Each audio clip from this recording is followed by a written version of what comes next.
माँ का सीधा ये आरोप नहीं है कि हमारी बेटी ने आत्महत्या किया है। उनकी माँ का आरोप है कि इन्होंने हत्या कर दिया। 2 दिन पहले धमकी दिया था कि तुमको मर्डर करवा देंगे और मर जाती। तो उनका कहना है कि इन लोगों ने मारा, सीधा सीधा आरोप। तौर पर उनके लिए बेहतर है कि अपने किसी एडवोकेट को रखे, जैसे कि उनका जो बयान होगा वो पुलिस 161 के तहत बयान लेती है, उस बयान में और उनके एफआईआर के बयान में अंतर नहीं होना चाहिए। जैसे वो कह रही है, आरोप लगा रही है, उनके लिए ये है।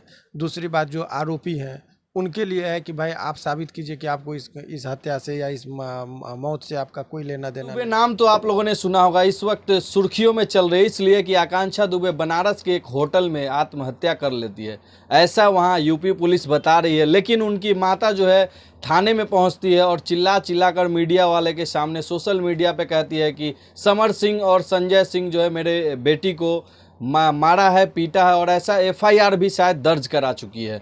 तो इसी बीच हमारे साथ बात करने के लिए फेमस वकील हाई कोर्ट से शिवनंदन सर हैं। सर, सबसे पहले आपका स्वागत करना चाहेंगे। जी, बहुत बहुत शुक्रिया आपका भी।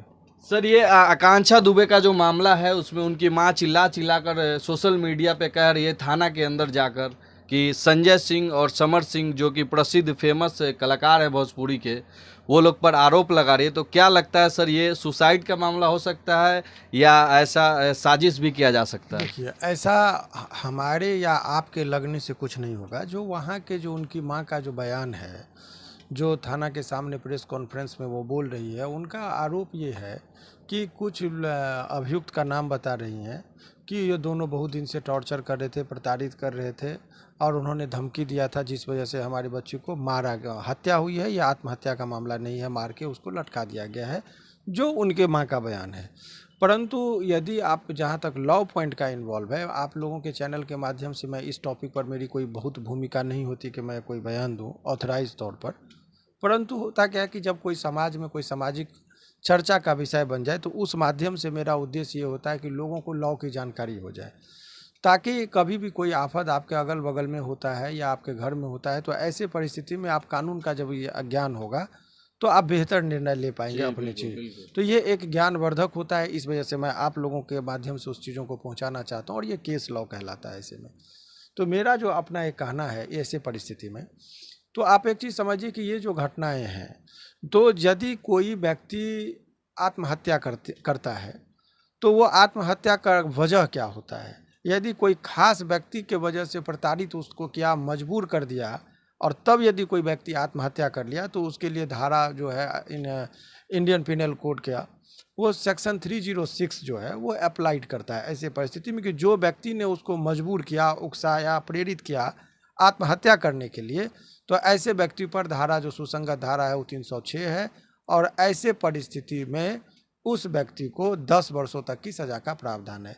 उदाहरण के तौर पर आप समझिए कि कोई व्यक्ति शादीशुदा हो और उसने दूसरी शादी कर लिया हो, या एक किसी गैर महिला से अवैध संबंध स्थापित करता हो, और वो अपने पत्नी को प्रताड़ित करता हो, पहली वाली जो पत्नी है, और पत्नी यदि वो आजिज होकर, परेशान होकर आत्महत्या कर लेती है, तो उसका पति ये नहीं कह सकता कि मैं इस हत्या के लिए जिम्मेदार हूँ, तुमने टॉर्चर किया मानसिक रूप से, और ऐसे परिस्थिति में यदि उसने आत्महत्या कर लिया, मजबूर तुमने कर दिया, हालात ऐसे पैदा कर दिए जिससे उसकी आत्महत्या हुई, तो ऐसे परिस्थिति में उस व्यक्ति के विरुद्ध धारा जो होता है वो 306 लागू होता है, और उसमें 10 वर्षों तक का सज़ा का प्रावधान है। नॉन बेलेबल है, बेल में भी जो है सो सामान्यतः जब साबित हो जाता है तो ऐसे केसेस में बेल भी मिलना मतलब साबित, अगर सर समर सिंह और ये संजय सिंह जो है, जो आरोपी बताए जा रहे हैं उनकी माँ के द्वारा, तो अगर ये साबित हो जाता है तो वो लोग 10 साल के लिए जेल जा सकते। जान लीजिए कि उनके माँ का सीधा ये आरोप नहीं है कि हमारी बेटी ने आत्महत्या किया है। उनकी माँ का आरोप है कि उन्होंने हत्या कर दिया, 2 दिन पहले धमकी दिया था कि तुमको मर्डर करवा देंगे और मर जाती। तो उनका कहना है कि इन लोगों ने मारा, सीधा सीधा आरोप है। तो कानूनी बात, मैं ये नहीं कह रहा हूँ कि क्या सत्य है क्या असत्य है, पर कानूनी बात आप समझिए कि कानून के दृष्टिकोण से जब आप देखेंगे, तो ऐसे परिस्थिति में एफआईआर जो है सो सेक्शन 154 ऑफ सीआरपीसी में प्रावधान है कि जब कभी भी कॉग्निजेबल ऑफेंस के बारे में कोई रिपोर्ट करता है, तो अक्षरशः उसको वही बात को लिख देना है, उसमें अपना पुलिस को दिमाग नहीं लगाना है। किसी ने कह दिया, आरोप लगा दिया कि इसने मारा है हमारी बच्ची को, हत्या किया है, तो उसको 302 में ही एफआईआर लिखना होगा।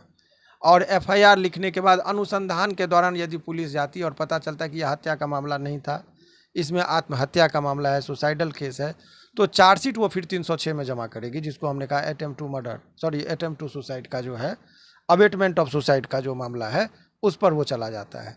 तो ऐसे परिस्थिति में वो पुलिस के ऊपर निर्भर करता है कि अनुसंधान के दौरान, जैसे एग्जाम्पल के तौर पर समझिए कि कोई व्यक्ति आत्महत्या का उस पर कहा जाता है, उसका रूम में अंदर से दरवाज़ा बंद था, कोई अन्य दरवाज़ा खिड़की नहीं खुला हुआ था जिससे कि आदमी का आना जाना हो, और पुलिस आती है और तब छिटकिली को तोड़ कर खोलती है तो वो व्यक्ति लटका हुआ है।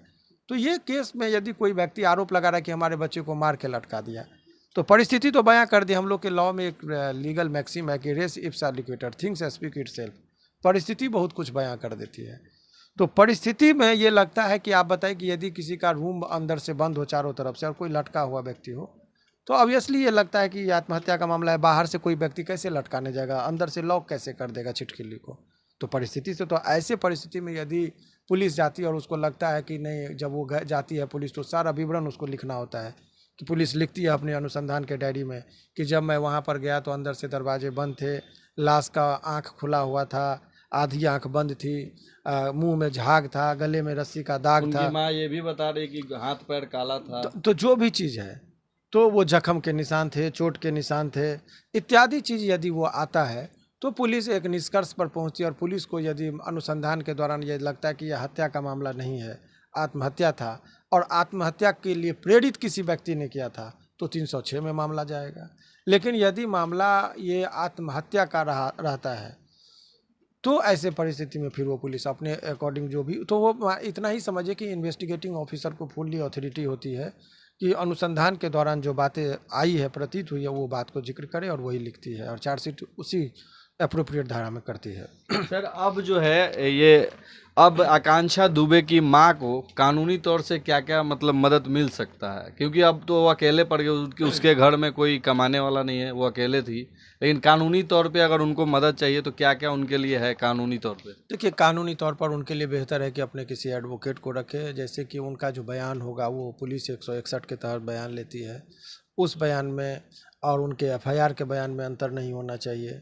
और भी जो उनकी जो वो परिस्थिति बताएं कि कैसे वो कह रही है, आरोप लगा रही है, उनके लिए ये है। दूसरी बात, जो आरोपी हैं उनके लिए है कि भाई आप साबित कीजिए कि आपको इस हत्या से या इस मौत से आपका कोई लेना देना नहीं है। उस परिस्थिति में अभियुक्त बेल के लिए जाते हैं, कोर्ट में वो जो है सो उनके तरफ से भी पॉइंट रखा जाता है, कोर्ट फिर बेल देती है, ट्रायल में गवाही पर होता है। तो दोनों पक्षों के लिए कानूनी विकल्प खुले होते हैं। जो जिसका वकील जितना बेहतर होगा, जितनी दूर तक जिसकी सोच होगी, वो वकील जीतता है केस, जो उसकी पार्टी जीतता है। तो ऐसे परिस्थिति में आरोप और प्रत्यारोप में सबसे पहला विकल्प होता है कि आप एक बेहतर वकील का चयन कीजिए। और बेहतर वकील में आपको मैं बता रहा हूँ कि देखिए, लोग यहाँ पर वो भी चीज़ डिसाइड नहीं कर पाते हैं सामान्यतः कि हर काला कोट वाला व्यक्ति वकील नहीं, हर चीज़ का एक्सपर्ट नहीं हो सकता है। जैसे आपको मैं बांसुरी बजाने के लिए दे दूं तो आप और हम फूकेंगे तो एक पिपही की आवाज़ आएगी, सीटी की, टोंटा।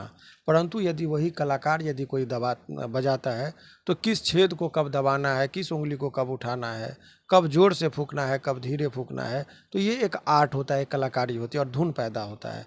और धुन जब पैदा होता है तो उस पर लोग झूमते हैं।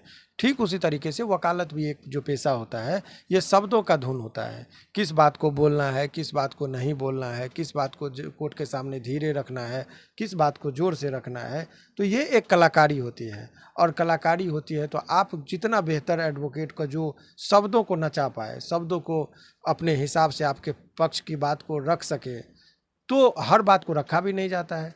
किस बात को आप रखेंगे, किस बात को आप नहीं रखेंगे, वो वकील पर निर्भर करती है। तो ऐसे परिस्थिति में जब कभी भी कोई मुसीबत है, और यदि आप देखते होंगे कि अनेकों लोगों के हत्या के मामले में भी लोग यदि छूट जाते हैं, तो आप देखेंगे कि इसके पीछे रीज़न ये होता है कि वो एफआईआर में वो बातें लिखते हैं जो उनको नहीं लिखना चाहिए था।